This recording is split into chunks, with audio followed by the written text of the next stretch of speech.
President Trump says Americans are going to get the largest tax cut in the country's history. That burst of optimism came after the president met with Senate Republicans to try to secure the needed votes for tax reform. And it came on a day that included a heated back and forth and a meeting that never happened with Democrat leadership. Chief White House correspondent John Roberts tells us where we stand right now. Busy day. Good evening, Brett. Good to see you. A senior White House source told Fox News that they are taking this tax reform one day at a time, and they really don't know where it's going to go. But today, the president did have some reason to celebrate. After getting snookered by Senate Republicans twice on Obamacare, President Trump came a step closer to the goal line on tax reform today when the Budget Committee voted to send the bill to the full Senate. We had a unanimous vote on the tax bill, and it goes now the next step, and I think we're going to get it passed. The vote came after President Trump led a lunchtime pep rally with Republican senators. We had a phenomenal meeting with the Republican senators. I wish you could have been inside that room. It was very, very special, the camaraderie.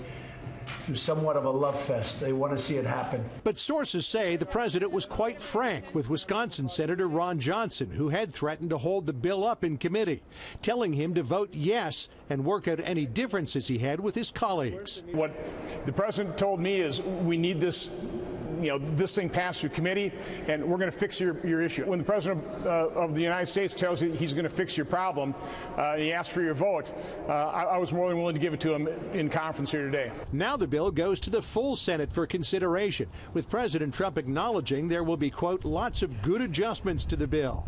Senator Johnson and Steve Daines of Montana want a more generous tax cut for small business, bringing it closer to the proposed corporate tax rate of 20%.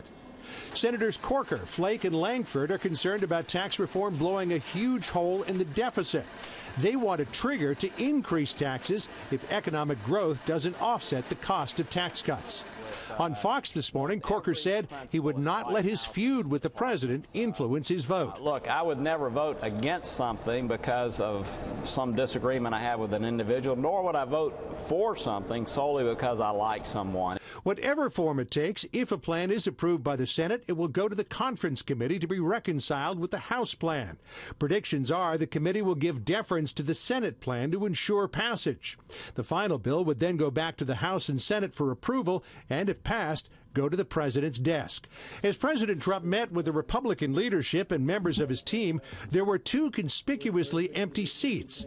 Democratic leaders Chuck Schumer and Nancy Pelosi bailed out of the meeting after the president tweeted this morning, quote, I don't see a deal with the Democrats on the budget. I'm not really that surprised. We have a lot of differences. They're weak on crime. They're weak on illegal immigration. They want the illegal folks to come pouring into our border, and a lot of problems are being caused. They want tax increases, and we want major tax decreases. So they decided not to show up. They've been all talk, and they've been no action. But President Trump predicted Schumer and Pelosi will soon come to the table because of the latest missile test from North Korea. I think that will have a huge effect on Schumer and Pelosi. I think. We'll see. We're going to learn very soon. They should be calling immediately and say, we want to see you. We want our military funded, and we want it funded now. It's going to be bigger, better, stronger, it already is, than ever before. But we want to get going on that now. President Trump suggested that the latest North Korean missile test has completely changed the dynamic of the budget debate. Now that Kim Jong-un has got an intercontinental ballistic missile that can reach any city in North America, particularly the United States, that Republicans and Democrats working together has now become an urgent matter of national security, Brett. On that December 8th government shutdown, usually it is always the Democrats who manage to get Republicans on the blame game. It seems like President Trump is preparing for the other way. He's laying the groundwork, but the Democrats are pretty good at assigning blame, so we'll see where that goes. All right, John, thank you.